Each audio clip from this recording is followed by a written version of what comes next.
அசைவ படையல் தான் படைக்கணும் அப்படின்னு பெரும்பாலானவங்க வந்து யோசிச்சுட்டு இருப்பாங்க.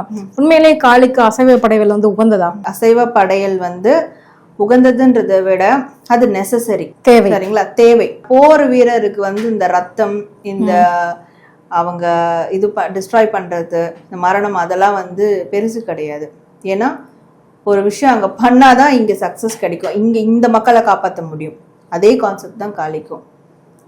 கெட்டவங்களை அழிச்சுதான் நல்லவங்களை காப்பாற்ற முடியும்னா அதை நான் பண்ணுவேன்ற ஒரு ஸ்டாண்ட் எடுக்கிறவங்க தான் காளி.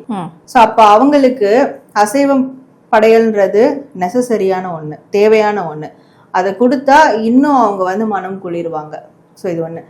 அதை கொடுக்க முடியாதவங்க காளிக்கு பால்கோவா வைக்கலாம். பால்கோவாங்களா? பால்கோவா வச்சிங்கன்னு வச்சுக்கோங்களேன், அசைவத்தை விட இதை பயங்கரமா அவங்க அப்சர்வ் பண்ணுவாங்க, ஈர்ப்பாங்க, ரொம்ப பிடிக்கும். இது பர்சனலா நான் எக்ஸ்பீரியன்ஸ் பண்ணது. பால்கோவா வச்சுட்டு நீங்க காளி மாகிட்ட ஏதாவது ஒரு விஷயத்த வச்சுட்டு வாங்க, வேண்டுதல் வச்சுட்டு வாங்க, குயிக்கா நடக்குதா இல்லையான்னு பாருங்க, சரிங்களா? பால்கோவான்றது அது ரொம்ப பிடிக்கும், தாராளமா செய்யலாம். இது வந்து அசைவம் பண்ண முடியாதவங்க. இன்னொன்னுதான் வந்து நம்மளுக்கு சப்ஸ்டியூட்டா ஒரு விஷயம் இருக்கு. எலுமிச்சை வந்து குங்குமம் தடவி அதை பிழிஞ்சு விடுவாங்க. அது கைண்ட் ஆஃப் ஒரு ரத்தகாவு மாதிரி பிழிஞ்சு விடுவாங்க. இது படைக்க முடியாதவங்க அந்த மாதிரி கூட செய்யலாம்.